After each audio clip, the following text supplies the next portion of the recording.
In other news, an explosion inside a tent at a homeless camp near Feltsfield sent a man and a woman to the hospital yesterday. It's believed to have happened after the two were using propane to heat their tent.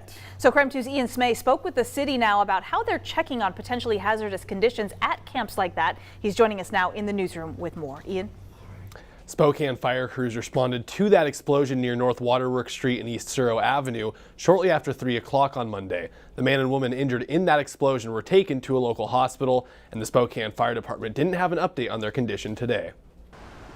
Spokane Fire Chief Brian Schaeffer said it's believed the two people hurt in the explosion were possibly using a propane tank to heat the tent they were living in.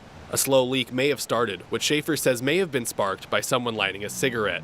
He said the explosion may be the worst of its kind that the fire department has responded to. This isn't the first one that we've experienced, but it is the worst in terms of consequences and injuries to humans. Schaeffer also said there were about 40 people living along the river near where the explosion happened, and that it appeared that the camp had been there for a while. He said a regional approach is needed to tackle the homelessness issue going forward. The reality is it's complex, meaning that there are as many solutions to the challenge as there are challenges that need a solution here. City spokesperson Brian Coddington said that when it comes to doing safety or welfare checks on these types of encampments, it depends on where they are. Regular checks through code enforcement and the Spokane Police Department are done on camps visible in the downtown core. But when it comes to those in more remote parts of the city, it's dependent on complaints. Coddington said December 7th through the 9th was the last time they responded to a complaint near North Waterworks Street and East Suro Avenue.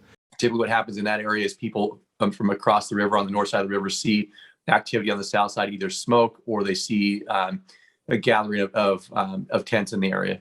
Code enforcement will usually take away trash at the request of those living in the camps when they respond to those complaints.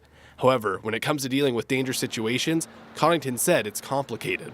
Well, it's a fine line to make sure that you're being respectful of the individual there, but you're also looking out for their health and safety. In extreme cases, there are measures that can be taken, but in most everyday type occurrences, it's a conversation to help that person.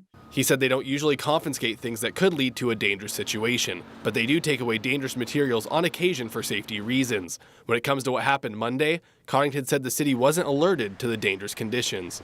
Was there a way for the city to prevent something like what happened over the weekend at Waterworks in Suro? Again, these are complaint-driven activities, and code enforcement does come through when there's a complaint received, and Spokane Fire does respond when there's a complaint received. And these are things that are regularly done within the city. The Spokane County Sheriff's Office said they also check on homeless encampments when they receive calls about them.